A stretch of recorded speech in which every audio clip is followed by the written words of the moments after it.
إن الحمد لله نحمده ونستعينه ونستغفره ونعوذ بالله من شرور أنفسنا ومن سيئات أعمالنا من يهده الله فلا مضل له ومن يضلل فلا هادي له وأشهد أن لا إله إلا الله وحده لا شريك له وأشهد أن محمدا عبده ورسوله أما بعد فإن خير الحديث كتاب الله وخير الهدي هدي محمد صلى الله عليه وسلم وشر الأمور محدثاتها وكل محدثة بدعة وكل بدعة ضلالة وكل ضلالة في النار رب اشرح لي صدري ويسر لي أمري واحلل عقدة من لساني يفقهوا قولي رب أعوذ بك من همزات الشياطين وأعوذ بك رب أن يحضرون أعوذ بالله السميع العليم من الشيطان الرجيم الحج أشهر معلومات فمن فرض فيهن الحج فلا رفث ولا فسوق ولا جدال في الحج۔ اللہ رب العزت کے ہم پر بے شمار احسانات ہیں، اور اس کے ان احسانات اور نعمتوں میں سے ایک عظیم نعمت یہ بھی ہے کہ اس نے ہمیں سال کے دوران کئی ایسے مواقع مہیا کیے ہیں کہ بندہ ان سے فائدہ اٹھا لے، انہیں غنیمت سمجھ لے تو اللہ رب العزت اس کے گناہوں کو معاف کر دیتا ہے، اور اس دوران آدمی زیادہ سے زیادہ نیکیاں بھی کما سکتا ہے۔ اور ان مواسم میں سے ایک عظیم موسم یہ ہے جس کے دوران ہم گزر رہے ہیں، یعنی موسم حج۔ اور اللہ رب العزت نے سورۃ البقرہ میں جو آیت 197 میں فرمایا ہے الحج اشہر معلومات، حج کے مہینے معلوم ہیں، اور اس کو نبی اکرم صلی اللہ علیہ وسلم نے بالکل واضح فرما دیا۔ صحیح بخاری اور بعض دیگر کتب میں یہ موجود ہے کہ وہ حج کے مہینے شوال، ذوالقعدہ اور ذوالحجہ ہیں، وہ معلومات مہینے جو ہیں یہ ہیں۔ اور ہم رمضان کے عظیم موسم کے بعد فوراً ہی ایک دوسرے عظیم موسم میں داخل ہو جاتے ہیں جو کہ موسم حج ہے۔ اور حج بہت ہی زیادہ فضائل اور بہت ہی زیادہ انعامات والی عبادت ہے۔ سب سے پہلی بات یہ کہ حج فرض ہے۔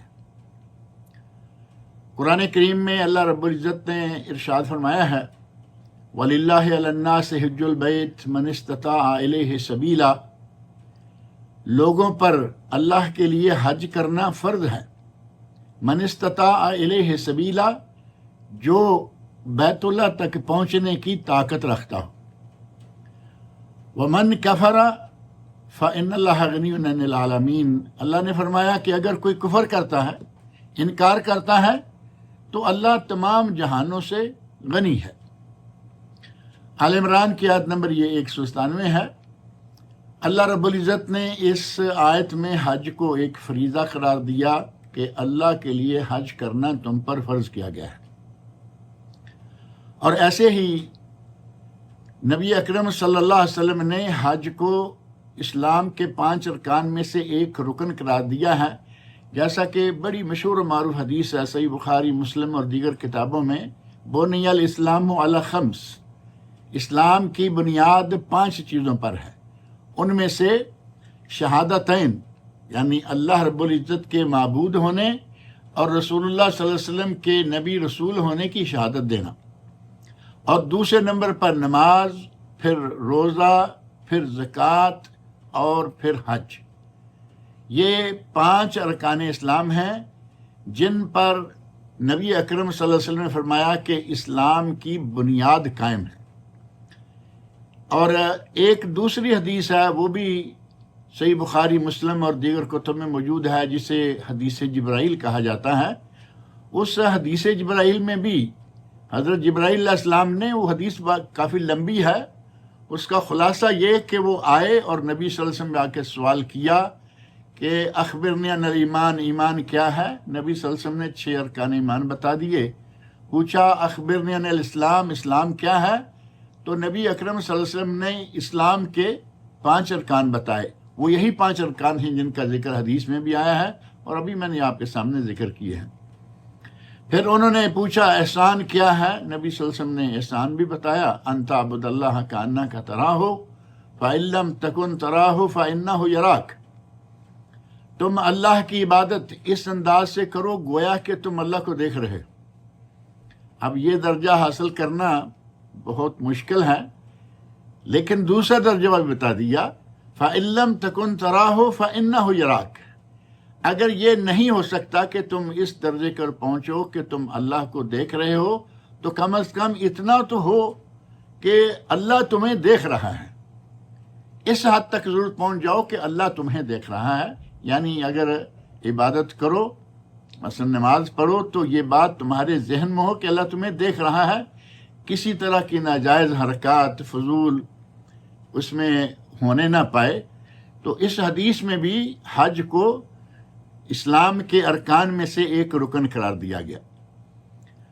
اور نبی اکرم صلی اللہ علیہ وسلم ارشاد فرماتے ہیں، آپ سے پوچھا گیا ای العمل افضل، افضل الاعمال میں سے کون سا افضل ترین عمل ہے؟ تو نبی اکرم صلی اللہ علیہ وسلم الایمان باللہ ورسولہ، اللہ کی ذات پر ایمان لانا اور اس کے رسول پر ایمان لانا۔ پوچھا دوسرا، تو فرمایا جہاد فی سبیل اللہ، اللہ کی راہ میں جہاد کرنا۔ اور صحابی نے پوچھا تیسرا یا اس کے بعد؟ تو آپ نے ارشاد فرمایا حج مبرور، اس کے بعد جو سب سے افضل ترین عمل ہے وہ حج مبرور ہے۔ گویا کہ افضل ترین حج مبرور ہے، اور اس حج کے ذریعے سارے گناہ اللہ رب العزت معاف کر دیتا ہے۔ نبی اکرم صلی اللہ علیہ وسلم کا ارشاد صحیح بخاری اور صحیح مسلم میں موجود ہے، من حج فلم یرفث ولم یفسق رجع من ذنوبہ کیوم ولدتہ امہ، جس نے حج کیا، حج کے دوران کوئی شہوانی حرکت نہ کی اور نہ ہی کسی قسم کا فسق و فجور اور گناہ کیا، وہ گناہوں سے اس طرح پاک ہو کر واپس لوٹا گویا کہ آج ہی اس کی ماں نے اسے جنم دیا ہے۔ جیسے پہلے دن کا بچہ تمام گناہوں سے پاک ہوتا ہے، اسی طرح حاجی بھی تمام گناہوں سے پاک ہو کر واپس آتا ہے۔ اور حاجی کی زندگی بھی جب تک پھر وہ بعد میں زندہ رہے گا وہ بھی قابل رشک ہوتی ہے، اگر وہ اپنے حج کو سنبھال سکے۔ یہ شرط ہے، حج کر کے آئے اور جیسا گیا تھا ویسا ہی آ گیا، جیسا حج سے پہلے تھا ویسا ہی بعد میں رہا، تو ظاہر ہے کہ اس نے حج کو کیا سنبھالا۔ اگر کوئی حج کو سنبھال رکھے تو دنیا میں بھی اسے عزت ملتی ہے، اور حاجی کی تو موت بھی قابل رشک ہے۔ نبی اکرم صلی اللہ علیہ وسلم کے ساتھ ایک آدمی نے حج کیا، اور حج کے دوران وہ اونٹنی سے گرا اور فوت ہو گیا۔ نبی اکرم صلی اللہ علیہ وسلم نے اس کے لیے حکم فرمایا کہ اس کو غسل دو، غسلوہ، اور ساتھ ہی فرمایا ولا تحنتوہ یا ولا تطیبوہ، اس کو خوشبو نہ لگاؤ، ولا تغطوا راسہ، اور نہ ہی اس کے سر کو ڈانپو، ٹوپی کپڑا یا کفن کا کپڑا کسی طرح بھی اس کے سر کو نہ ڈانپو۔ کیوں؟ کیونکہ یہ احرام کی حالت میں فوت ہوا ہے۔ فَإِنَّهُ يُبْعَثُ يَوْمَ الْقِيَامَةِ مُلَبِّيًا، یہ قیامت کے دن تلبیہ پکارتا ہوا، لبیک اللہم لبیک پکارتا ہوا آئے گا۔ کتنی بڑی قابل رشک موت ہے اس حاجی کی۔ اور صحیح بخاری مسلم میں ایک حدیث اور ہے جس میں ہے العمرۃ الی العمرۃ کفارۃ لما بینہما، ایک عمرہ دوسرے عمرہ تک کے لیے گناہوں کا کفارہ ہے، والحج المبرور لیس لہ جزاء الا الجنہ، اور حج مبرور کی جزا تو صرف جنت ہی ہے۔ گویا کہ حج مبرور کر لینے والے کو اگر وہ حج کو سنبھال کر رکھے تو حج اس کے لیے جنت کا ٹکٹ ہے۔ والحج المبرور لیس لہ جزاء الا الجنہ، تو وہ سمجھیں کہ جنت میں داخل ہو گیا۔ اللہ رب العزت نے کتنا اس حج کو مقام عطا کیا ہے، اور حج مبرور ہے کیا؟ دو حدیثوں میں حج مبرور کا ان کا ذکر آیا ہے۔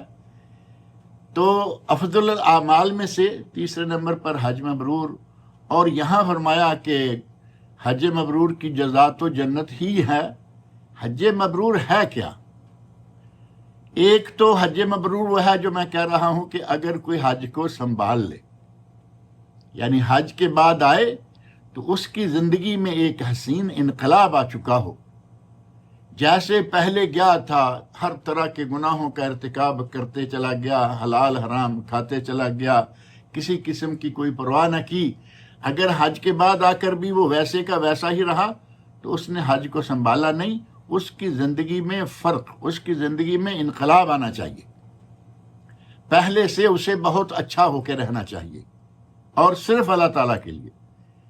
اور بعض نے کہا کہ حج مقبول ہی حج مبرور ہے، یعنی اگر اس کا حج مقبول ہو گیا تو وہ حج مبرور ہے۔ اور بعض نے بعض اور کلمات کہے۔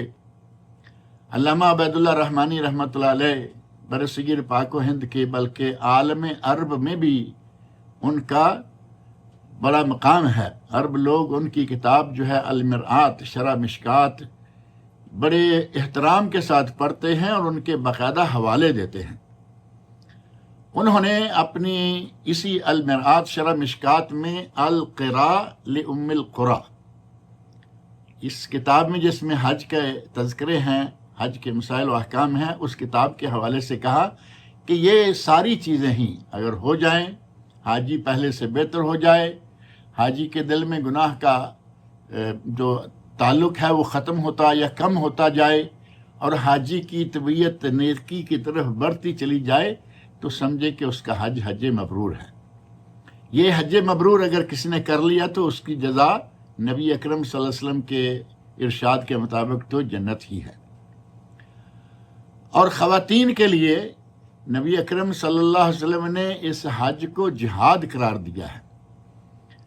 حج کے دوران کمزور لوگوں کو، بوڑھوں کو، خواتین کو، بچوں کو جو مسائل پیش آتے ہیں وہ کسی سے پوشیدہ نہیں ہیں، اور ان کے بیان کرنے کی تفصیل میں جانے کی بھی ضرورت نہیں ہے۔ یہی وجہ ہے کہ ام المومنین حضرت عائشہ رضی اللہ عنہا نے نبی صلی اللہ علیہ وسلم سے پوچھا، فرمایا نر الجہاد افضل الاعمال افلا نجاہد، اے اللہ کے نبی ہم دیکھتی ہیں کہ جہاد افضل الاعمال ہے، تو کیا ہم جہاد نہ کریں؟ تو نبی اکرم صلی اللہ علیہ وسلم نے ایک حدیث میں ہے ارشاد فرمایا لَكُنَّ افضل الجہاد، تمہارے لیے بہترین جہاد کیا ہے؟ الحج والعمرہ۔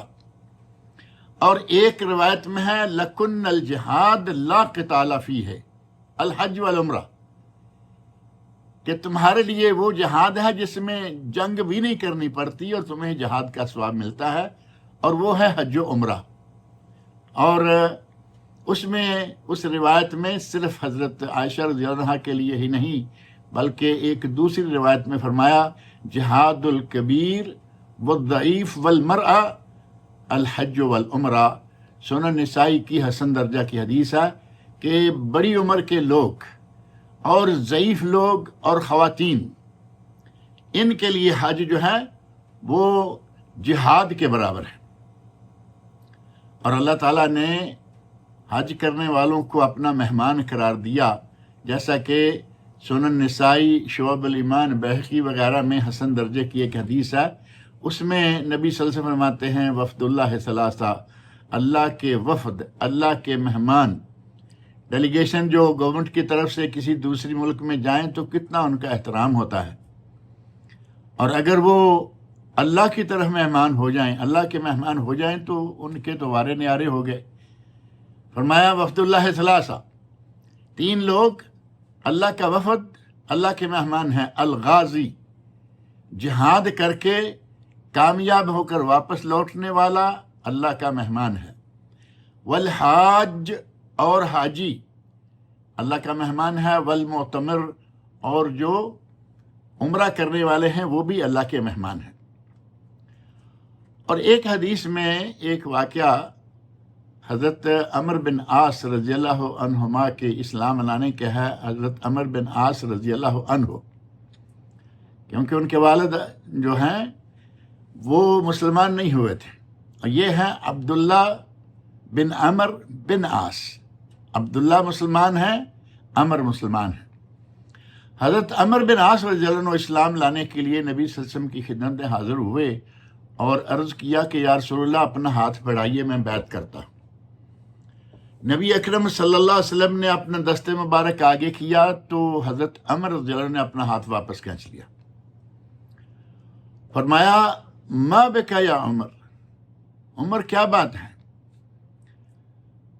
ما بکا یا عمر، عمر کیا بات ہے؟ حضرت عمر کہتے ہیں یا رسول اللہ میں بیعت تب کروں گا جب مجھے میرے ساتھ یہ وعدہ کیا جائے کہ میرے پہلے پرانے جتنے بھی چھوٹے بڑے گناہ ہیں وہ سارے کے سارے اللہ تعالیٰ معاف کر دے۔ تو اس حدیث میں 3 چیزیں ہیں۔ الحجرہ تہدم ما کان قبلہا، ہجرت کرنے سے پہلے جتنے بھی گناہ ہیں وہ سارے کے سارے ختم ہو جاتے ہیں۔ اور دوسرا فرمایا الاسلام یہدم ما کان قبلہ، آدمی کفر سے اسلام میں آ جائے اس کے سارے گناہ معاف ہو گئے۔ حضرت عمر بن عاص رضی اللہ عنہ کا معاملہ کلیئر ہو گیا۔ اور تیسری چیز یہاں اس حدیث میں یہ فرمائی والحج یہدم ما کان قبلہ، حج کر لے آدمی تو اس کے بھی پہلے سارے کے سارے گناہ جو ہیں وہ معاف ہو جاتے ہیں۔ گویا کہ حج اتنا اہم عمل ہے، اس کے بے شمار فوائد ہیں، اور یہ عمل چونکہ اس میں محنت بھی لگتی ہے، اس میں دولت بھی لگتی ہے، اس میں مشقت بھی ہوتی ہے، اس لیے اسے ساری زندگی میں ایک مرتبہ فرض قرار دیا گیا ہے۔ نبی اکرم صلی اللہ علیہ وسلم فرماتے ہیں الحج مرہ، حج زندگی میں ایک بار فرض ہے، فمن زاد فتطوع، اگر کوئی بار بار کرتا ہے، اگر کوئی ایک سے زیادہ مرتبہ حج کرتا ہے تو فرمایا کہ وہ اس کا حج جو ہے وہ حج نفل ہوگا، نافلہ ہوگا، فرض نہیں ہے۔ فرض ایک مرتبہ ساری زندگی میں۔ اس حدیث میں نبی صلی اللہ علیہ وسلم نے فرمایا کہ ایک ہی مرتبہ فرض ہے۔ ایک اور حدیث ہے جس میں نبی صلی اللہ علیہ وسلم فرماتے ہیں الحج مرہ،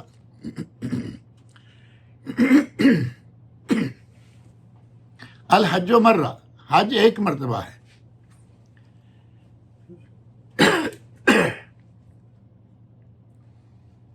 حج ایک مرتبہ ہے۔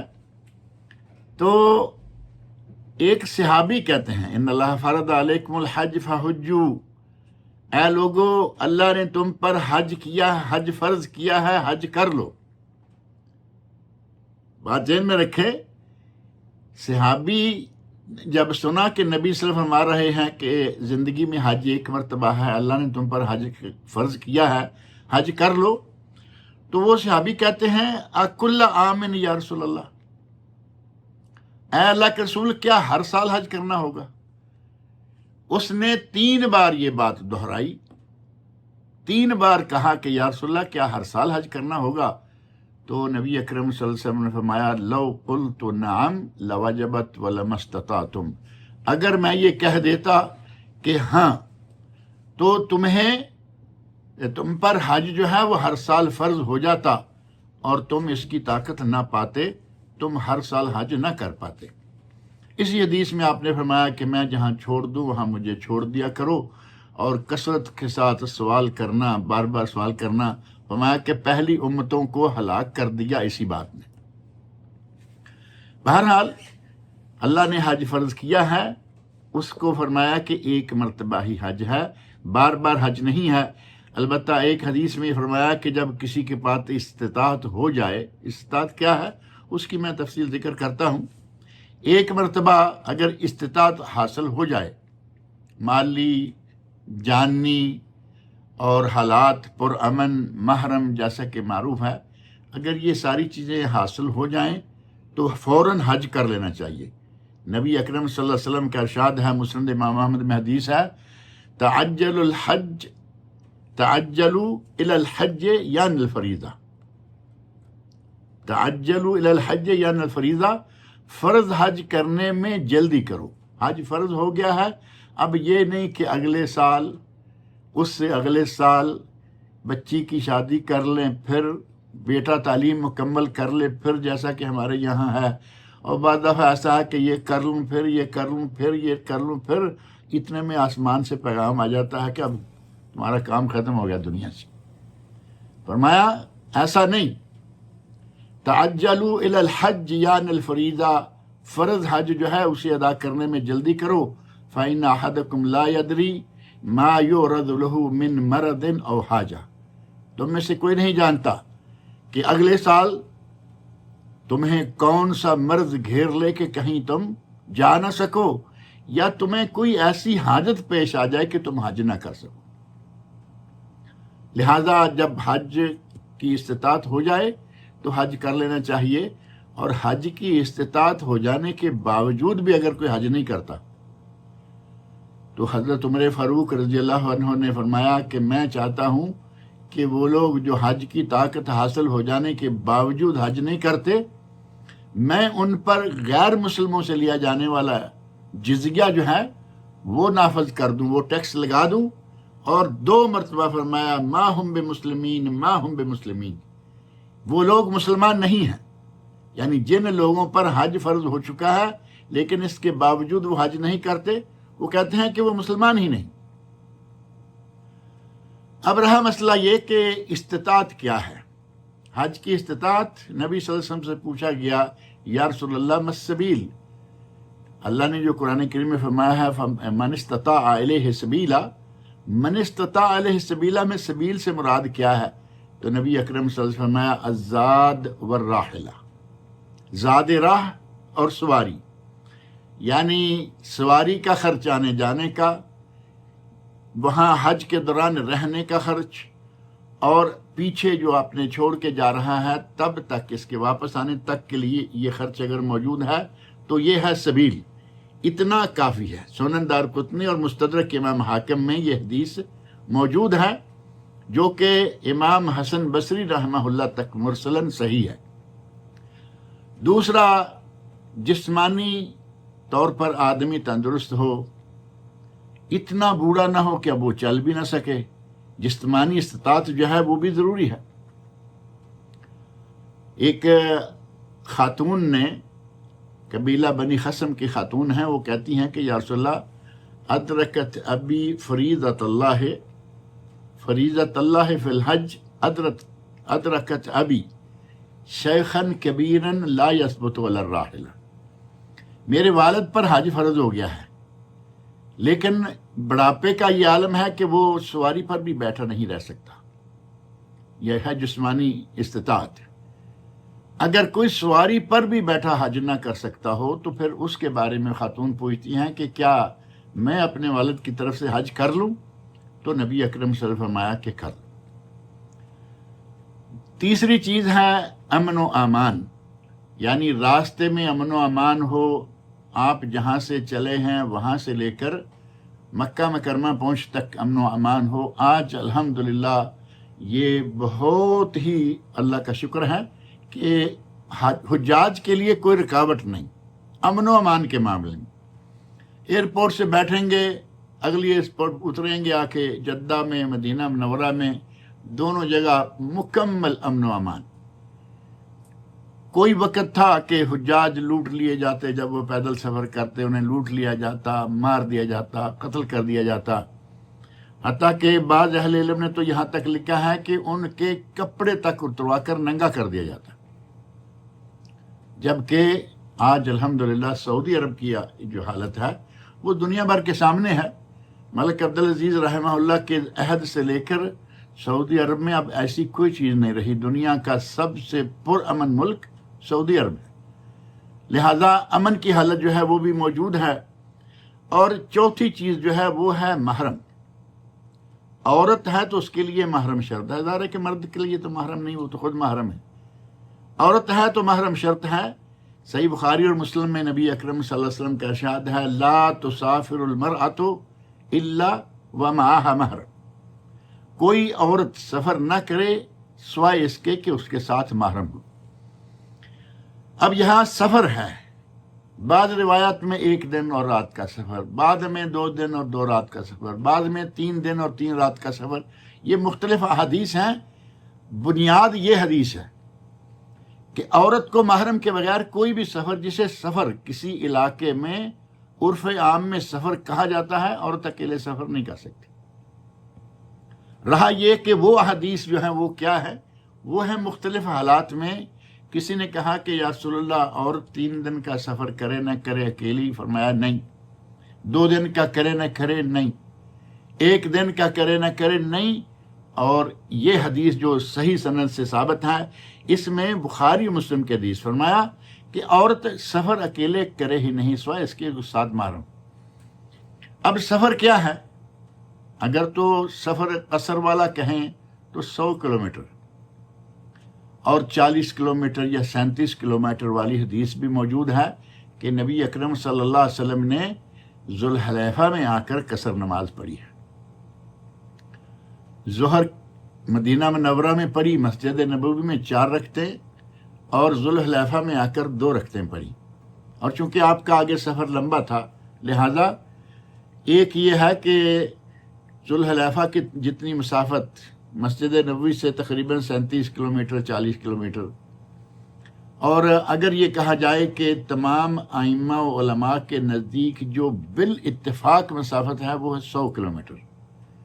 اب حج تو ظاہر ہے نہ 40 ہے نہ 100 ہے، حج تو بعض لوگوں کو ہزاروں کلومیٹر جانا پڑتا ہے، دوسرے ملکوں سے آنا پڑتا ہے، سعودی عرب کے اندر ہوتے ہوئے سینکڑوں کلومیٹر جانا پڑتا ہے۔ بہرحال اگر سینکڑوں نہ بھی ہوں، جس مسافت کو سفر کہا جا سکتا ہے عرف عام میں، عورت اکیلے سفر نہیں کر سکتی، اسے چاہیے کہ اپنے ساتھ وہ محرم کو لے لے۔ اس طرح محرم شرط ہے، اور صحت صحیح ہو، نہیں تو وہ بنی خصم والی عورت کے بارے میں جو واقعہ ہے وہ موجود ہے۔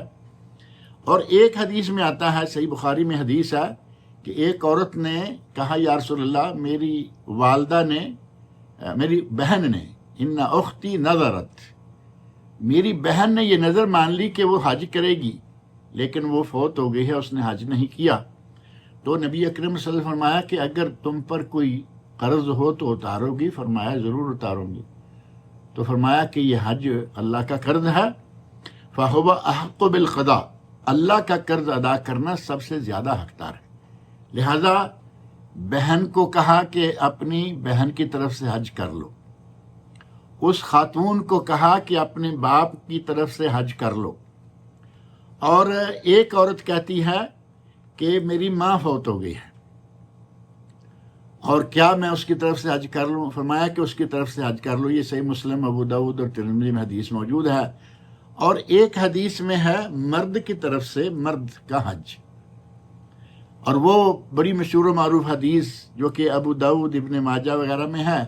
اور ایک آدمی کہتا ہے اللہم لبیک عن شبرمہ، اے اللہ میں شبرمہ کی طرف سے حج کرنے آیا ہوں۔ حج بدل کی یہ ساری صورتیں ہیں۔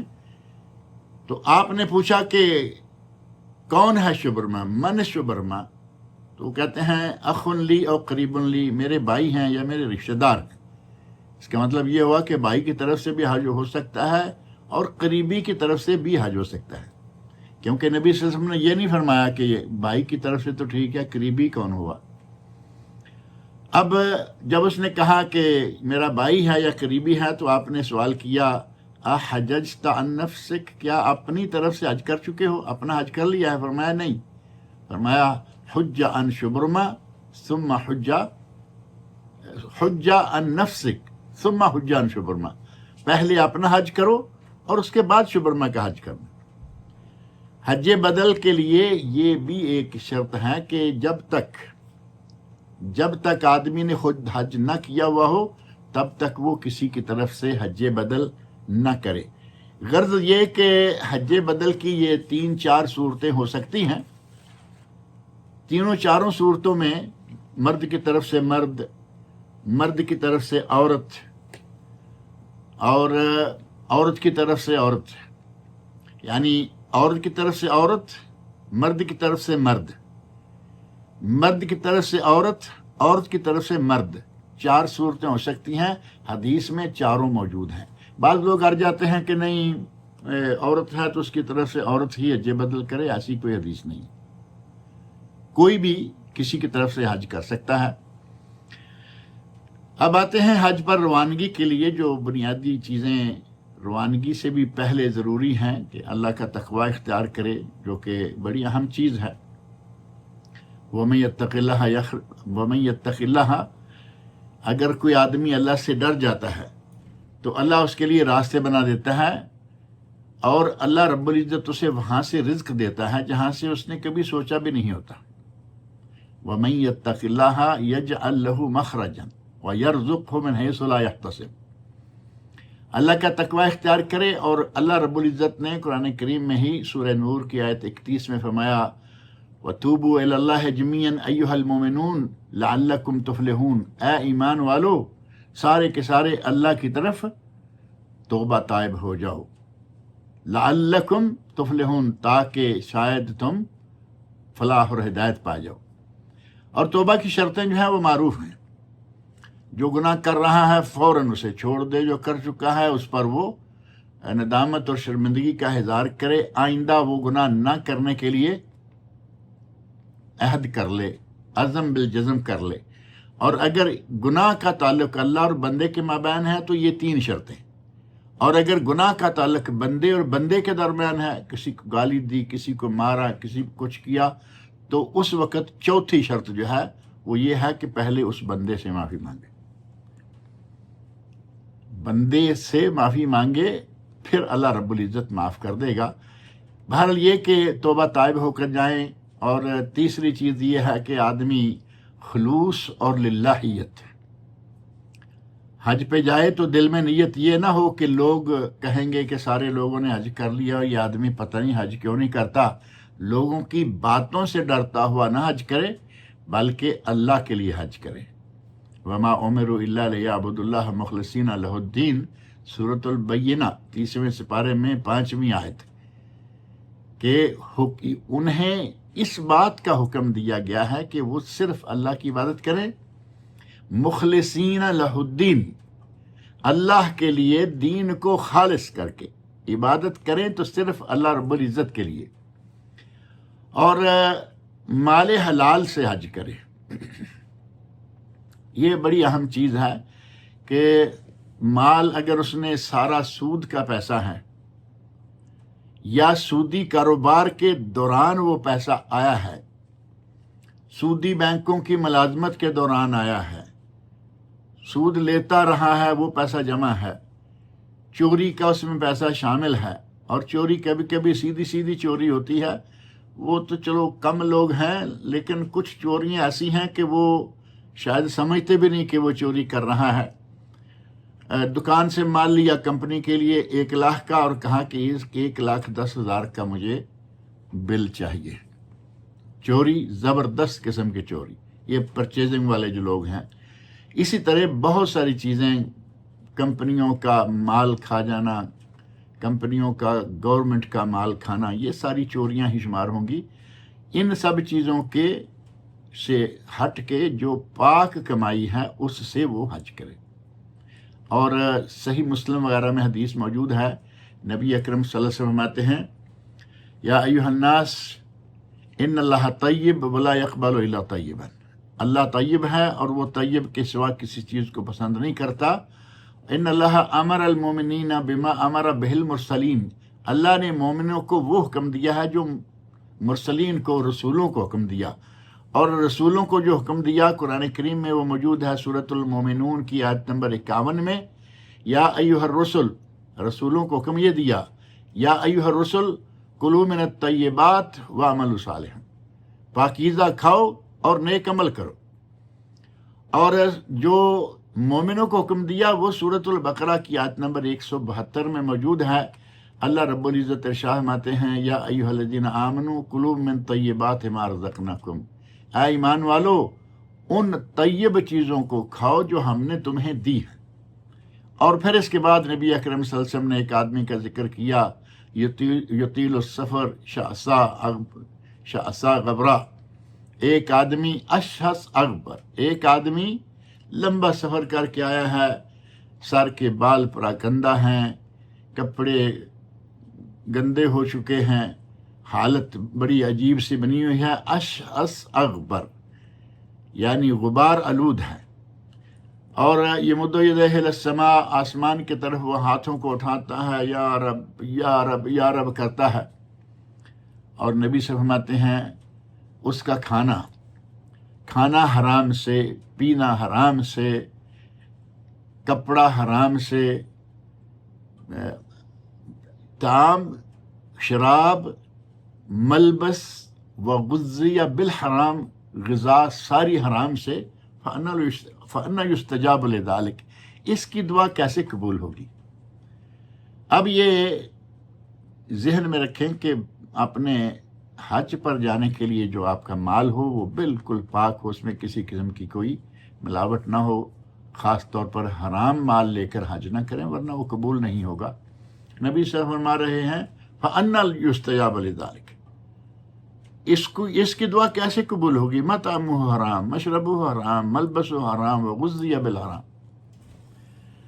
اور حج سے پہلے یا حج پر روانگی کے وقت کچھ ممنوع کام ہیں، ان کو چھوڑ دیں۔ بعض لوگ ہیں جو حج پر روانگی کے لیے صفائی ستھرائی کے کھاتے میں کلین شیو ہو جاتے ہیں، داڑھی مونچھ سب نکال دیا۔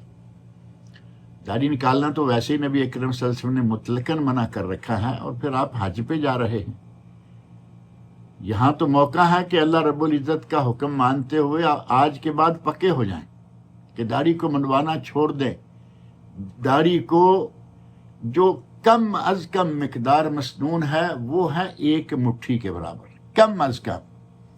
کچھ لوگوں نے کہا نیچے جتنی بھی ہوگی وہ مسنون داڑھی نہیں ہے، یہ مان لیتے ہیں کہ داڑھی ہے، اب 0 والی داڑھی ہے، 1 نمبر والی، یہ نمبروں والی داڑھی نبی صلی اللہ علیہ وسلم کی داڑھی نہیں ہے۔ آپ کی داڑھی پوری تھی اور آپ نے پوری داڑھی رکھنے کا حکم دیا ہے۔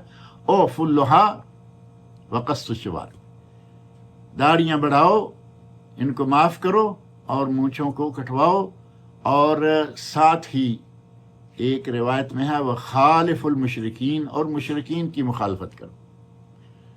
دوسری بات یہ کہ جب آپ حج پہ جا رہے ہیں، عورتوں کے لیے بھی بہت زیادہ زیورات استعمال کرنا مناسب نہیں، کیونکہ یہ کچھ زیب و زینت کا موقع تو نہیں ہے، لیکن ان کے لیے حلال ہے۔ ریشم کا کپڑا حلال ہے، سونا بھی حلال ہے، لیکن امت اسلامیہ کے مردوں کے لیے نہ ریشم کا کپڑا جائز ہے اور نہ سونا جائز ہے۔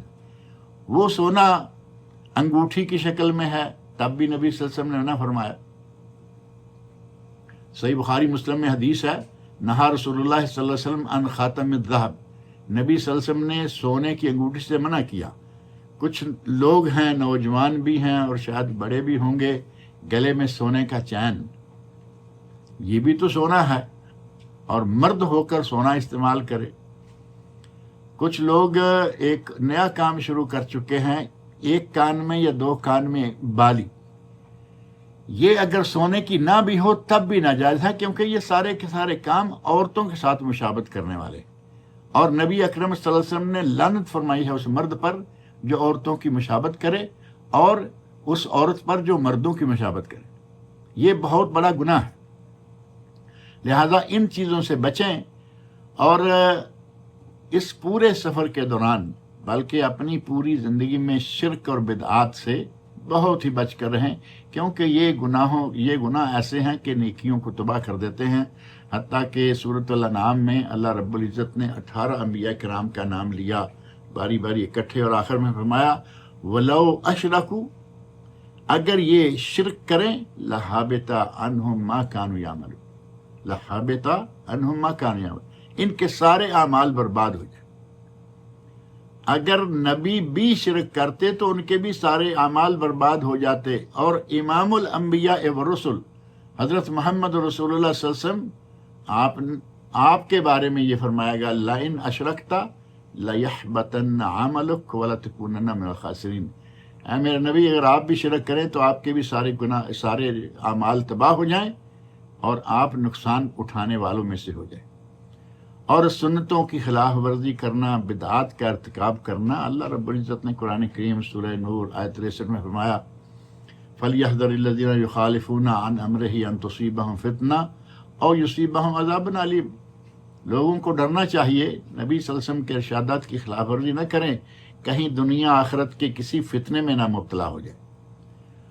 بہرحال معروف حدیثیں ہیں، من عمل عملا لیس علیہ امرنا فہو رد، من احدث فی امرنا ھذا ما لیس منہ فہو رد، صحیح بخاری صحیح مسلم کی احادیث ہیں۔ اور خطبہ مسنونہ جو درسوں کے شروع میں پڑھا جاتا ہے، جمعہ میں پڑھا جاتا ہے، اس میں نبی صلی اللہ علیہ وسلم نے بدعات کا اتنا رد کیا کہ ہر خطبے میں وہ رد موجود ہے۔ بدعات کا کل بدعت ضلالہ وکل ضلالۃ فی النار، دیگر احادیث میں ان کا رد موجود ہے۔ ان تمام بدعات سے بچیں، شرک سے بالاولیٰ بچیں جو کہ نیکیوں کی تباہی کا باعث ہے۔ اب سفر پر روانہ ہو جائیں تو ظاہر ہے کہ نبی صلی اللہ علیہ وسلم کی سنت تو یہ ہے کہ جمعرات کو نکلیں، لیکن جائز یہ ہے کہ اگر جمعرات کو نہیں نکل رہے، جیسے قافلے لے کے جائیں گے تو آپ سے تھوڑا پوچھ کے لے کے جائیں گے، اگر جمعرات کو نہیں نکل سکتے تو پھر یہ جائز ہے کہ پیر کو نکلیں۔ نبی اکرم صلی اللہ علیہ وسلم نے جو مکہ مکرمہ سے ہجرت اختیار کی تو آپ پیر کے دن ہی مکہ سے مدینہ کی طرف روانہ ہوئے تھے، اور صبح کے وقت نکلیں۔ نبی صلی اللہ علیہ وسلم کا ارشاد ہے، اللہم بارک لامتی فی بکورہا، ابو داؤد، ترمذی، دارمی، بہقی اور مصنف ابن ابی شیبہ میں حدیث ہے، اے اللہ میری امت کی صبح میں برکت عطا فرما، یعنی صبح کے وقت نکلیں گے برکت ہوگی۔ حضرت صخر الغامدی رضی اللہ عنہ جو اس حدیث کے راوی ہیں، وہ کہتے ہیں کہ میں ہمیشہ صبح کے وقت اپنے قافلے نکالا کرتا تھا نبی صلی اللہ علیہ وسلم کی حدیث سننے کے بعد، اور اس کا نتیجہ کیا ہوا؟ نتیجہ ہوا کہ اس کا مال جو ہے وہ بہت ہی زیادہ ہو گیا، ان کا مال بہت بڑھ گیا۔ فَأَسْرَى وَكَسْرَ مَالُهُ، سری مالدار ہو گیا، غنی ہو گیا، مال کا کوئی شمار ہی نہ رہا۔ لہذا صبح کے وقت نکلیں، نہیں تو پھر ظہر کے بعد بھی نکلا جا سکتا ہے۔ نبی صلی اللہ علیہ وسلم حجۃ الوداع کے دن ظہر، جیسے میں نے پہلے ذکر کیا، آپ نے ظہر پڑھی مسجد نبوی میں 4 رکعتیں، اور ذوالحلیفہ میں آ کے احرام باندھا، وہاں آپ نے 2 رکعتیں عطا فرمائیں۔ لہذا کوئی بھی ٹائم ہو، پابندی کوئی نہیں ہے، لیکن اگر مسنون پر عمل ہو جائے تو بہت اچھا۔ صحیح بخاری شریف میں آپ کو رفیق سفر میں اچھا ساتھی اختیار کرنے کے لیے بھی کہا گیا کہ اگر آدمی کو پتہ چلے کہ آدمی بغیر کسی رفیق سفر کے نکل گیا ہے تو ظاہر ہے کہ آپ نے توجہ دلائی، ترغیب دلائی کہ کوئی رفیق سفر اچھا ساتھ لے لینا چاہیے۔ اور بعض لوگ سفر پر نکلنے سے پہلے 2 رکعتیں نماز گھر میں پڑھتے ہیں، جو کہ ثابت نہیں ہے، حدیث سے یہ ثابت نہیں۔ اور رات کو واپس اپنے گھر آنا اچانک، یہ بھی ثابت نہیں، بلکہ نبی صلی اللہ علیہ وسلم ارشاد فرماتے ہیں، صحیح بخاری مسلم کی حدیث ہے کہ اچانک رات کو کوئی واپس نہ آئے، پہلے اطلاع کر دے، حتی تستحد المغیبہ وتمتشط الشاۃ، یہاں تک کہ جس کا شوہر دیر سے باہر گیا ہوا ہے وہ اپنی کچھ صفائی ستھرائی کر لے، کوئی کنگھی پٹی کر لے۔ اچانک گھر میں رات کو داخل ہونے کے کچھ نقصانات بھی ہیں، جو بال طویل ہو جائے گی۔ اور گھر سے روانہ ہوں، بسم اللہ توکلت علی اللہ ولا حول ولا قوۃ الا باللہ، ایک دعا یہ معروف ہے، اس کی سند پر بعض اہل علم کہا کہ کچھ کلام ہے، اللہم انی اعوذ بک ان اضل او اضل او ازل او ازل او ازلم او ازلم او اجہل او یجہل علیہ، یہ دعا صحیح سند سے ثابت ہے۔ یہ دعا مانگ کے نکلیں تاکہ کسی قسم کا کوئی شک و شبہ جو ہے وہ نہ رہے۔ اور اسی طرح پھر اب سواری پہ سوار ہوں گے تو اس وقت آپ جو بسم اللہ، ایک تو بسم اللہ مجرہا مرساہا ان ربی لغفور رحیم ہے، اور پھر ہے اللہ اکبر اللہ اکبر اللہ اکبر سبحان اللہ الذی سخر لنا ھذا وما کنا لہ مقرنین، اور آگے ایک آیت ہے دونوں ما کنا لہ مقرنین۔ اور بعد میں جو دیگر دعائیں شروع ہوتی ہیں ان میں ہے کہ آپ یہ دعا کریں اللہ رب العزت سے، اللہ اکبر کر وَإِنَّا إِلَى رَبِّنَا لَمُنْقَلِبُونَ، یہ جو سبحان اللہ الذی سخر لنا کی آخری آیت ہے دوسری۔ اور اس کے بعد اللہم انا نسألک فی سفرنا ھذا البر والتقوى ومن العمل ما ترضى، اللہم ہون علینا سفرنا ھذا واطوِ عنا بعدا، اللہم انت صاحب السفر والخلیفہ فی الاہل، اللہم انی اعوذ بک من واسع السفر وکآبۃ المنظر وسوء المنقلب فی المال والاہل. یہ دعائیں گھر سے نکلتے ہوئے استودعکم اللہ دینکم و امانتکم و خواتیم عملکم، جانے والا کہے اپنی جو گھر میں باقی رہ گئے ہیں، اور جو جانے والا ہے حاجی وہ جانے سے پہلے جو دعا کرے گا گھر والوں کے لیے، وہ استودع اللہ گھر والے، استودع اللہ دینک و امانتک و خواتیم عملک. اور جو گھر والوں کے لیے دعا ہے استودعکم اللہ الذی لا تضیع ودائعہ، میں تمہیں اس رب کے حوالے کر کے جا رہا ہوں جس کے حوالے کی گئی کوئی چیز جو ہے وہ ضائع نہیں ہوتی. اب آپ ان ہدایات کی روشنی میں سفر شروع کر دیتے ہیں تو بعض لوگ جو ہیں وہ پیدل سفر کرتے ہیں، جو کہ صحیح نہیں ہے. اللہ نے اتنی نعمتیں دے رکھی ہیں، اپنے آپ کو مشقت میں ڈالنے کی کیا ضرورت ہے. ایک صحابی نے نظر مان لی، کہا کہ میں پیدل سفر کروں گا. نبی اکرم صلی اللہ علیہ وسلم نے دیکھا کہ اپنے 2 بیٹوں کے کندھوں، وہ بیٹے کندھوں کا سہارا دے کے اس کو لے کے جا رہے ہیں، تو پوچھا کہ کیا ہے اس کو، کہا کہ اس نے یہ کر رکھا. تو آپ نے فرمایا کہ ان اللہ عن تعذیب ھذا لغنی، اللہ اسے یہ اذیت دینے سے غنی ہے، اسے اس کی اذیت کی کوئی ضرورت نہیں ہے. اسے کہو کہ وہ سوار ہو جائے اور کفارہ ادا کر دے. ایسے ہی ایک خاتون کا واقعہ بھی ہے کہ اس نے بھی کہا کہ میں پیدل سفر کروں گی، اور نبی صلی اللہ علیہ وسلم نے دیکھا، پوچھا جی نظر مان لی ہے، فرمایا اسے کہو کچھ تھوڑا سا پیدل چل لے اور سوار ہو جائے اور اس قسم کا کفارہ دے دے. اب قسم کا کفارہ جو ہے وہ کتنا ہوگا؟ یا 10 مسکینوں کا کھانا، 10 مسکینوں کو کھانا دے دے، یا 3 دن کے روزے رکھ لے، اور یہ قسم جو ہے اس کو توڑ دے.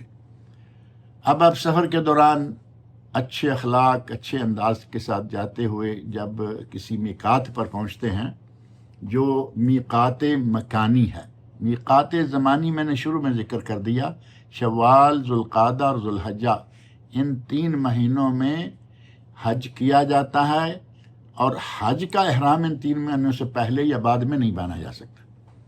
اور جو مواقیت مکانی ہیں وہ نبی صلی اللہ علیہ وسلم نے 5 مقرر کیے ہیں. جو مدینہ منورہ یا مدینہ منورہ کے راستے مکہ جائے، ذوالحلیفہ.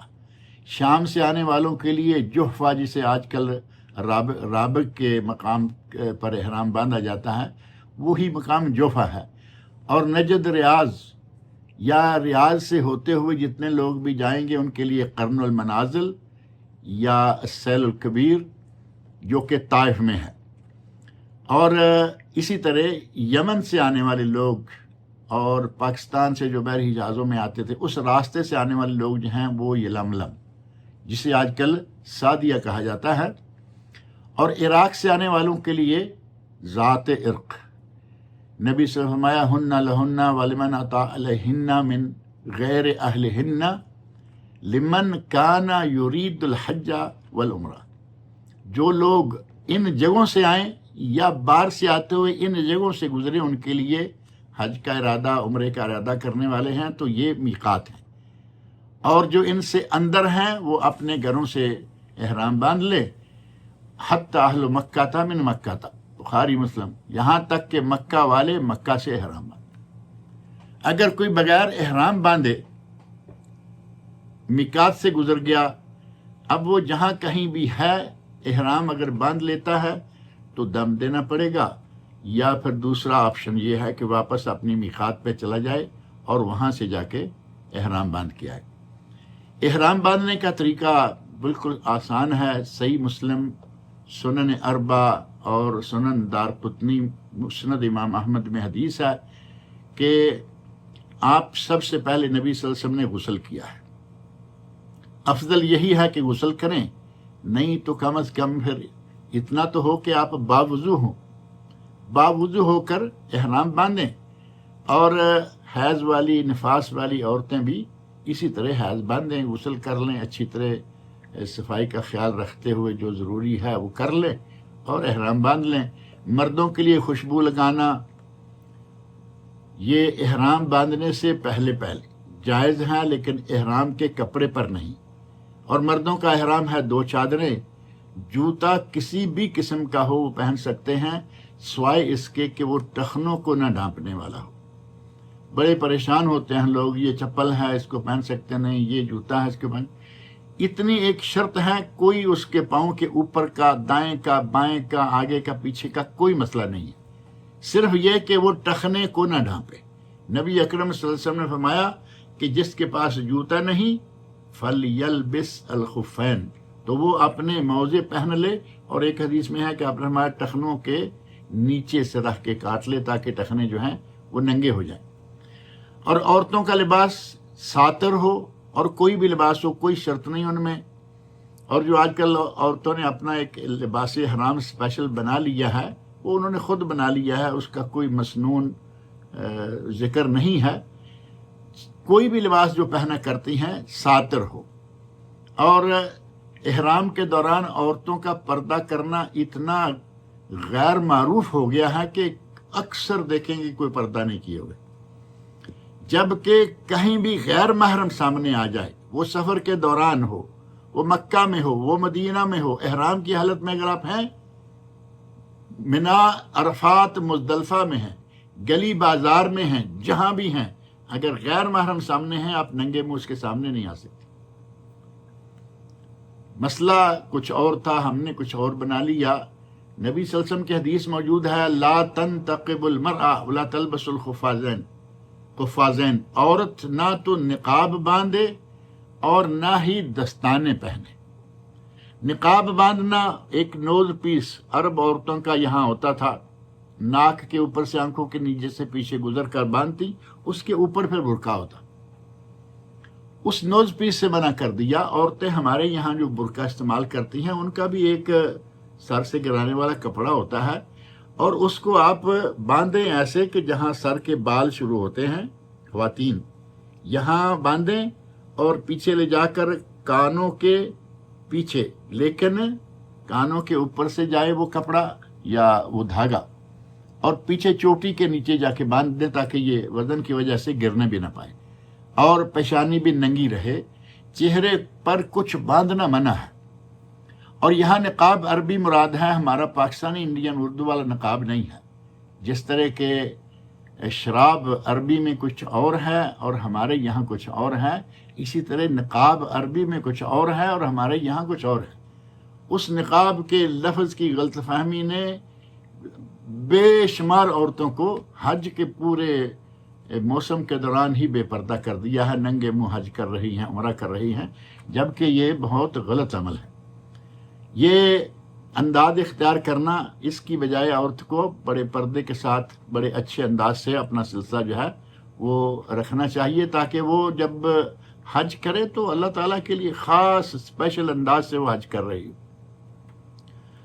اور اسی طرح بعض اور چیزیں ہیں، ایک احرام نماز ہے، نماز احرام، صلاۃ الاحرام۔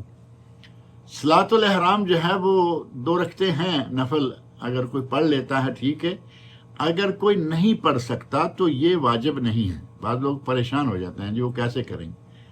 اور نبی اکرم صلی اللہ علیہ وسلم نے نماز کے وقت 2 رکعت نماز عصر کی پڑھی ہے، اس سے الگ نماز احرام کے طور پر آپ کے 2 رکعتیں ثابت نہیں، لہذا پڑھ لے تو ٹھیک ہے، نہ پڑھے تو یہ کوئی ضروری نہیں ہے۔ اور حج کی 3 قسمیں ہیں، میقات سے آپ کو یہ طے کرنا ہوگا، پہلے طے ہوتا ہے لیکن میقات پہ طے کرنا ہے، حج تمتع، حج قران، حج افراد۔ اگر حج تمتع کر رہے ہیں تو تلبیہ شروع کریں گے، اس سے پہلے کہیں گے اللہم لبیک عمرہ، اور اس کے بعد تلبیہ۔ اور اگر حج قران ہے، لیکن حج قران کے لیے قربانی ساتھ لے جانا ضروری ہے، جو کہ لوگ نہیں لیتے، قربانی لیے بغیر یہ حج قران نہیں کر سکتے، کیونکہ نبی صلی اللہ علیہ وسلم نے جن لوگوں نے قربانی لیے بغیر تمتع کے علاوہ اس کی قران کی نیت کر لی تھی، نبی سے فرمایا کہ جس کے پاس جانور ہے وہ تو قران کی نیت پر رہے، جس کے پاس جانور نہیں اور قران کی نیت کر لی ہے اور نیت فسخ کرے۔ اس نیت کو توڑے، کینسل کرے، عمرہ کر کے احرام کھول دے، بال کٹوا لے اور 8 تاریخ کو دوبارہ احرام باندھے۔ قران کے لیے یہ شرط ہے۔ تمتع اللہم لبیک عمرہ، قران اللہم لبیک الحج والعمرہ، قران کے لیے میقات سے دونوں کی نیت ہو گئی۔ اور افراد، حج افراد کے لیے اللہم لبیک حجن، یہ کلمات ہوں گے۔ اور اس کے بعد تلبیہ شروع کر دیں، جو کہ بڑا مشہور و معروف ہے، سواری روانہ ہونے لگے تو تلبیہ شروع کریں، اور یہ نیت بھی اسی طرح اسی وقت کریں، کیونکہ بعض لوگ وہاں بیٹھے ہی کر کے نیت پر بیٹھے رہتے ہیں، انتظار رہتا ہے لمبا نہیں، بیٹھے رہیں پہلے لباس پہن کے احرام کا، لیکن بغیر تلبیہ کے، روانگی کے وقت تلبیہ جو ہے وہ کریں اور یہ نیت کے الفاظ کہیں۔ اور تلبیہ جو معروف ہے، لبیک اللہم لبیک، لبیک لا شریک لک لبیک، ان الحمد والنعمت لک والملک لا شریک لک، ایک یہ تلبیہ ہے مشہور و معروف۔ اور دوسرا نسائی، ابن ماجہ، سنن کبریٰ بہقی اور مستدرک امام حاکم میں ایک تلبیہ ہے، لبیک الہ الحق لبیک، مختصر الفاظ ہیں۔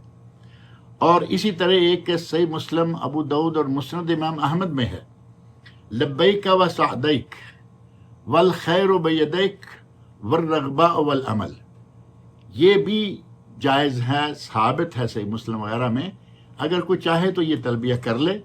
اور تلبیہ کو نبی اکرم صلی اللہ علیہ وسلم نے حج کے شعائر میں سے قرار دیا۔ سنن ابن ماجہ، صحیح ابن حبان، مستدرک حاکم اور مسند امام احمد میں حدیث ہے، فَإِنَّهَا مِن شَعَائِرِ الْحَجِّ، تلبیہ حج کے شعائر میں سے ہے۔ تلبیہ مرد کہیں بلند آواز سے، عورتیں کہیں جتنا وہ خود سن سکیں، یا صرف عورتوں کے گروپ میں ہیں تو وہ سارے آپس میں سن سکیں۔ اور اس کا اجر و ثواب اتنا ہے، ما من ملبن لبا الا لبا ما عن یمینہ و شمالہ من حجر و شجر و مدر۔ اب تلبیہ کہنے والا جب تلبیہ کہے گا تو اس کے ساتھ اس کے دائیں بائیں جتنے بھی درخت ہیں، پتھر ہیں، مٹی کے ڈھیلے، پہاڑ ہے، کچھ بھی ہے، وہ بھی تلبیہ اس کے ساتھ کہنا شروع کر دیں۔ ظاہر ہے کہ اس کو ثواب ملے گا، جتنے بھی اس کے ساتھ تلبیہ کہنے والے ہیں ان سب کی وجہ سے اسے ثواب ملے گا۔ اب آپ نے احرام پہن لیا، حرم کی طرف روانہ ہو گئے۔ احرام کی حالت میں کیا کچھ نہیں کرنا، جو ممنوعات ہیں وہ ذہن میں رکھیں۔ پہلا یہ کہ بال کاٹنا یا نوچنا منع ہے، ان پر فدیہ ہے۔ اسی طرح ناخن بال یہ بھی نہیں تراش سکتے، اور سلا ہوا لباس نہیں پہن سکتے، وہ چادریں ہیں وہ پہنیں گے مرد۔ جرابیں ہیں، اور سر کا ڈھانپنا ہے، خوشبو لگانا ہے، دستانے عورتوں کے لیے منع ہیں، قفازین جو ہیں وہ عورتوں کے لیے منع ہے، مردوں کے لیے جرابیں منع ہیں۔ اور عورت جو ہے وہ نقاب سر پر، وہ چہرے پر نہ باندھے، جیسے کہ پہلے میں نے تفصیل ذکر کی ہے۔ احرام کے دوران نکاح اور منگنی کرنا یہ بھی ثابت نہیں ہے، جائز نہیں ہے۔ جنگلی شکار کرنا منع ہے، جمع کرنا منع ہے، بلکہ اس سے تو حج ہی باطل ہو جائے گا، اور آئندہ سال حج بھی کرنا ہوگا، اور اونٹ کی قربانی دینی ہوگی کفارے کے طور پر۔ بوس و کنار منع ہے، اور بدکاری و معصیت منع ہے، لڑائی جھگڑا منع ہے۔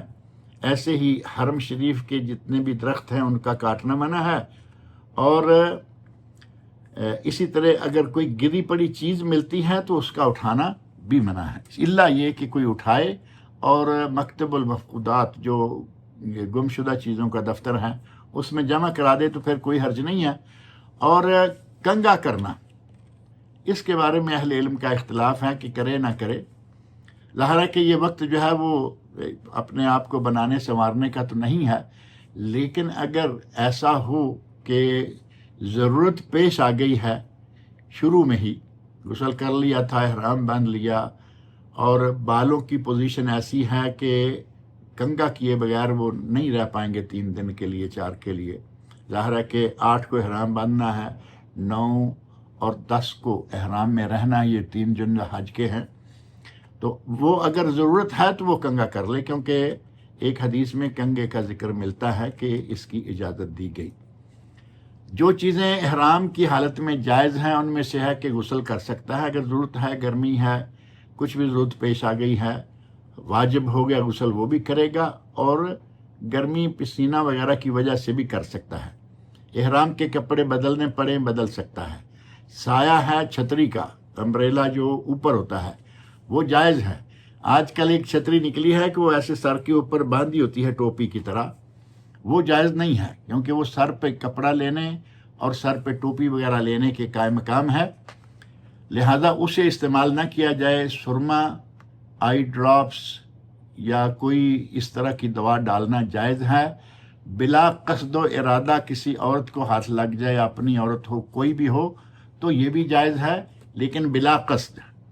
موذی جانوروں کو مارنا جائز ہے، سانپ، بچھو ہے، باولا کتا ہے، چیل ہے، اور اسی طرح شیر ہو گیا، وہ وہاں کہاں آئیں گے، اور چھوٹے چھوٹے کیڑے مکوڑے اور کاکروچ جو کہ ظاہر ہے کہ بلڈنگوں میں ہوتے ہیں، خاص طور پر جو نیچے والی بلڈنگ منزل ہوتی ہے، تو کاکروچ وغیرہ مارنے سے کوئی مسئلہ نہیں ہوتا۔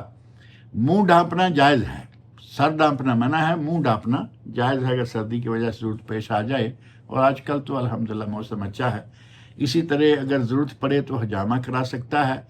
کوئی چیز اپنے سر پہ اٹھا لے تو اس کو سر کو ڈھکنا نہیں کہا جائے گا، جائز ہے، اٹھا سکتا ہے۔ سردی ہو تو کمبل اوڑھ سکتا ہے۔ اور مہندی لگانے کے بارے میں بھی کنگھے کی طرح اختلاف ہے، بہتر ہے کہ وہاں نہ لگائی جائے، کیونکہ وہاں کون سا شادی پہ آدمی گیا ہوا ہے، وہاں تو حج کے لیے، عبادت کے لیے گئے ہوئے ہیں۔ اب آپ نے حدود حرم کے اندر یعنی حرم میں داخل ہونا ہے، بہتر یہ ہے، افضل یہ ہے، سنت یہ ہے کہ ذی طوا مقام پر ایک مرتبہ غسل کر لیں۔ اب ظاہر ہے کہ وہ راستہ سب کو آتا نہیں، مدینہ سے آنے والوں کے راستے میں ذی طوا آتا ہے، مکہ کی بالائی جانب سے جس طرف باب الفتح ہے اس طرف سے داخل ہوں، یا پھر جہاں سے بھی داخل ہوں گے جائز ہے۔ کل فجاج مکہ طریق و منہر، ابو داؤد، ابن ماجہ، بہقی اور مسند احمد میں حدیث ہے، کل فجاج مکہ طریق و منہر، سارا مکہ جو ہے وہ راستہ ہے، سارا مکہ جو ہے وہ جائے قربانی ہے، کسی بھی راستے سے آپ آ جائیں جائز ہے، کوئی حرج نہیں۔ اور حرم کے اندر داخل ہونے کے لیے نبی اکرم صلی اللہ علیہ وسلم نے جو راستہ اختیار فرمایا تھا، وہ اگر بہت دور نہ پڑتا ہو تو کوشش کرنی چاہیے، باہر باب السلام ہے اور اسی کے اندر جائیں، اندر داخل ہونے کے لیے تو وہاں ہے باب بنی شیبہ۔ نبی اکرم صلی اللہ علیہ وسلم نے اپنی اونٹنی باب بنی شیبہ تک وہاں پہنچائی اور باندھی تھی، اور ظاہر ہے کہ پھر استعمال کی دوبارہ طواف کے لیے بھی۔ تو یہ ہے داخل ہونے کے لیے حرم شریف کے اندر جانا ہو تو، اور دعا مانگیں، اللہم صلی اللہ محمد اللہم افتح لی ابواب رحمتک۔ اور یہاں ایک دعا اور بھی ہے سنن ابو داود میں، اعوذ باللہ العظیم و بوجہ الکریم و بسلطانہ القدیم من الشیطان الرجیم۔ یہ الفاظ بھی کہہ لیں تو اچھا ہے۔ جب آپ کعبہ شریف کو دیکھیں، نظر پڑے تو دونوں ہاتھ اٹھانا، اس طرح کرنا جائز ہے، ضروری نہیں۔ اور اس وقت ایک دعا ہے، اللہم انت السلام و منک السلام فحینا ربنا بالسلام، یہ 3 جملے ہیں صرف، سنن اس میں بہقی میں اور مصنف ابن ابی شیبہ میں ہیں۔ یہ کلمات نبی صلی اللہ علیہ وسلم سے ثابت نہیں ہیں، لیکن حضرت عمر فاروق رضی اللہ عنہ سے ثابت ہے صحیح سند کے ساتھ، لہٰذا سلف صالحین کا ایک عمل سمجھ کر یہ دعا کی جا سکتی ہے، اتنا جائز ہے۔ اور دوسری دعا جو بڑی معروف ہے نا، اللہم زد ھذا البیت تعظیما و تشریفا، وہ دعا صحیح سند سے ثابت نہیں ہے بلکہ وہ ضعیف ہے۔ اور اب طواف کا طریقہ، حجر اسود، جس جگہ حجر اسود ہے وہاں سے طواف شروع ہوگا۔ طواف کے لیے طہارت شرط ہے، یعنی غسل کر کے آئے اچھا، نہیں تو صرف وضو کر لے۔ ام المومنین حضرت عائشہ رضی اللہ عنہا کو نبی اکرم صلی اللہ علیہ وسلم نے ارشاد فرمایا تھا، جب وہ مکہ آنے سے پہلے حائضہ ہو گئی تو وہاں پھر آپ کو فرمایا گیا تھا، افعلی کل ما یفعل الحاج، جو حاجی کر رہے ہیں وہ سب تم بھی کرتی جاؤ، الا ان تطوفی بالبیت، سوائے اس کے کہ بیت اللہ کا طواف نہ کرنا۔ اب ظاہر ہے کہ بیت اللہ کا طواف حیض کی حالت میں نہ کرنا، اس کا مطلب یہ ہوا کہ طواف کے لیے طہارت شرط ہے، لہذا طہارت کر کے بیت اللہ کا طواف شروع کریں۔ اور جہاں حجر اسود ہے وہاں باہر گرین کلر کی لائٹیں بھی لگی ہوئی ہیں بلڈنگ پر، پہلی دوسری منزلوں پر. اس کے لائٹوں کے اور حجر اسود کے درمیان کہیں بھی جگہ ملے وہاں آ جائیں، اور وہاں آ کر دایاں ہاتھ اٹھا کر اللہ اکبر یا بسم اللہ اللہ اکبر ایک مرتبہ اس طرح اشارہ کر کے.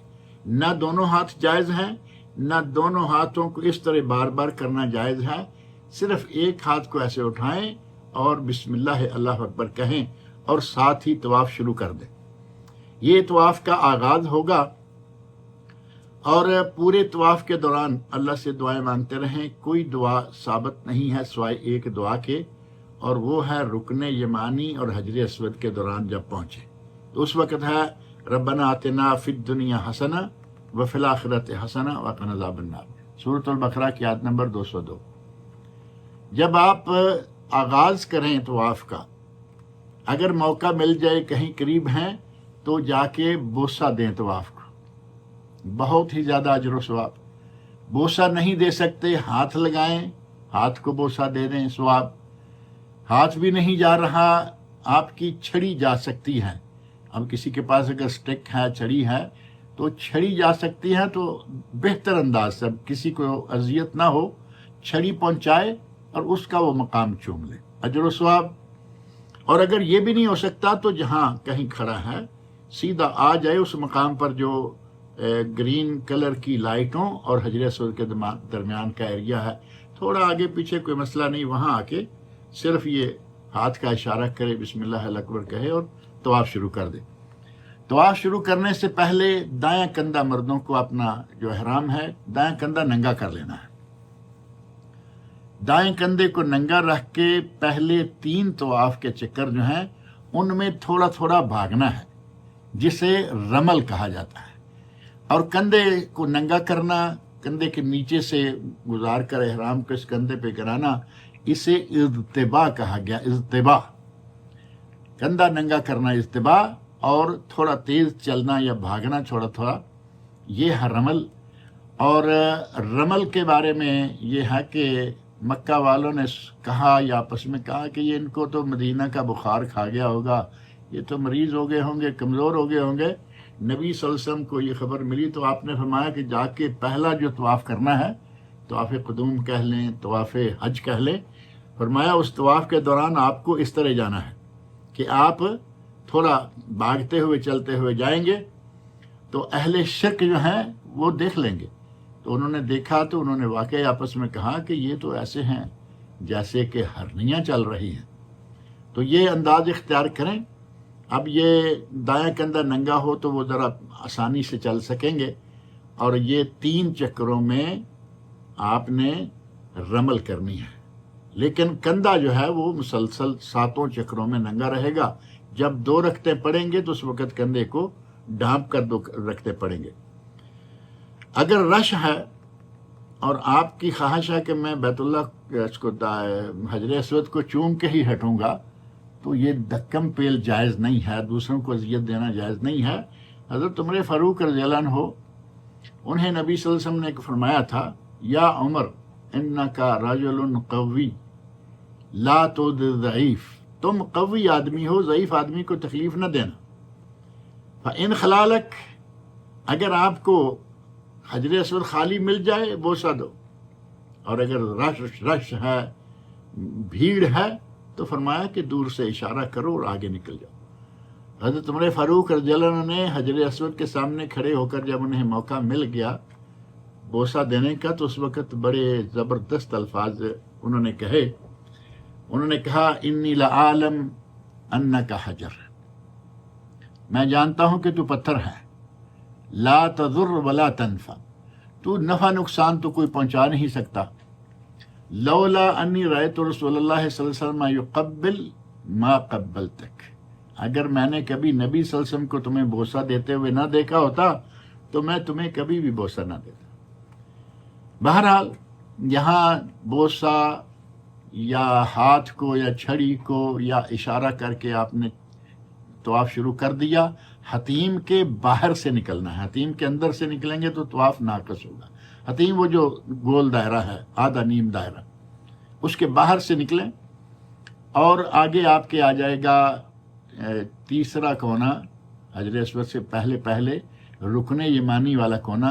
رکن یمانی کو ہاتھ لگانا جائز ہے، اس طرح ہاتھ لگا لیں اور بس، ہاتھ کو چومنا جائز نہیں، دور سے اشارہ کرنا اور چومنا جائز نہیں، نہ یہ ثابت ہے۔ اور اس حصے میں رکن یمانی سے لے کے حجر اسود تک ربنا آتنا فی الدنیا یہ دعا کریں۔ اس طرح آپ 7 چکر مکمل کریں، اور ان 7 چکروں میں کوئی اور دعا ثابت نہیں ہے۔ اور یہ جو بانٹی گئی ہے نا دعائیں کہ پہلے میں یہ، دوسرے میں یہ، تیسرے، یہ پابندی نبی صلی اللہ علیہ وسلم سے ثابت نہیں۔ دعائیں صحیح بھی ہوں گی تب بھی یہ پابندی لگائی گئی ہے جو کہ ثابت نہیں۔ جو آپ کو اللہ توفیق دے، جو آپ کے دل میں ہے، قرآن کی دعائیں، حدیث کی دعائیں، یا پھر اور کچھ نہیں تو اپنی زبان سے جو بھی دعائیں ہیں وہ کریں، اور 7 چکروں کے مابین یہ دعائیں کرتے رہیں۔ اور جب آپ 7 چکر مکمل کر لیں تو پھر آپ 2 رکعت نماز پڑھیں، جن میں سے پہلی میں 2 رکعت نماز کے لیے جگہ کون سی ہے؟ یہاں آپ کے سامنے مقام ابراہیم ہے اور آگے سامنے بیت اللہ ہے، یہاں کہیں جہاں بھی جگہ مل جائے۔ اور اگر یہ ممکن نہ ہو تو پھر جہاں جگہ ملے وہاں 2 رکعتیں پڑھ لیں۔ اگر قریب جگہ ملے تو پھر بہتر ہے کہ وہاں جا کے وہ الفاظ جو قرآن مجید میں ہے نا کہ تم اس کو مقام ابراہیم کو اپنا قبلہ بناؤ، واتخذوا من مقام ابراہیم مصلی، وہ الفاظ کہتے ہوئے 2 رکعت پڑھیں، پہلی میں قل یا ایھا الکافرون، دوسرے میں قل ھو اللہ احد۔ سنت یہ ہے، لیکن اگر کوئی بھی اور صورتیں پڑھ لیں گے تو انشاءاللہ آپ کا طواف جو ہے وہ صحیح ہوگا۔ اور یہاں 2 رکعتوں کے بعد یہ نماز 2 رکعتیں جو ہیں کوئی بھی صورتیں پڑھ لے صحیح ہے۔ سنت یہ ہے کہ قل یا ایھا الکافرون قل ھو اللہ احد، اور اس کے بعد بیٹھ کے جتنا ممکن ہو دعائیں کریں، اللہ رب العزت سے مانگیں۔ اور پھر نبی اکرم صلی اللہ علیہ وسلم نے پانی پیا، زمزم پیا، زمزم پئیں، جتنا پی سکتے ہیں پئیں۔ اور ایک بات یہاں ذہن میں رہے کہ طواف کے دوران گپے مارنا، 2 ساتھی اکٹھے ہیں، وہ ادھر ادھر کی باتیں بھی کیے جا رہے ہیں، یہ بات صحیح نہیں ہے، کیونکہ نبی صلی اللہ علیہ وسلم فرماتے ہیں الطواف بالبیت صلاۃ، بیت اللہ کا طواف کرنا نماز ہے، وَلَكِنَّ اللَّهَ أَحَلَّ فِيهِ النُّطْقَ، لیکن اللہ نے اس کے درمیان بات کرنے کی اجازت دی ہے، فَمَن نَطَقَ فَلَا يَنطُقْ إِلَّا بِخَيْرٍ، جو کوئی بات کرے تو وہ صرف خیر کی بات کرے، گپے نہیں، خیر کی بات، کسی کو کوئی مسئلہ بتا دیا بھائی اپنا کندھا ننگا کر لو، اس طرح کی بات کرے۔ اور یہ سنن ترمذی، نسائی، ابن خزیمہ، ابن حبان، مستدرک حاکم اور سنن کبریٰ بہقی، سنن دارمی میں یہ بات موجود ہے۔ بیت اللہ کے قریب جتنا ہو کے طواف کریں گے اچھا ہے۔ اگر شک ہو جائے کہ طواف کے 5 چکر ہوئے یا 6 تو 5 سمجھ کر 6 مکمل کریں۔ اور اگر کہیں کوئی مسئلہ پیش آ گیا، حاجت ہو گئی، آپ کو جانا پڑا واش روم کے لیے، تو جو مکمل تھے، مثلا 3 مکمل کر لیے، 3.5 پہ آ کے کچھ مسئلہ ہوا تو 3 کو مکمل سمجھ کر جب آئیں تو 4تھا حجر اسود سے شروع کریں، اس جگہ سے نہیں جہاں سے آپ گئے۔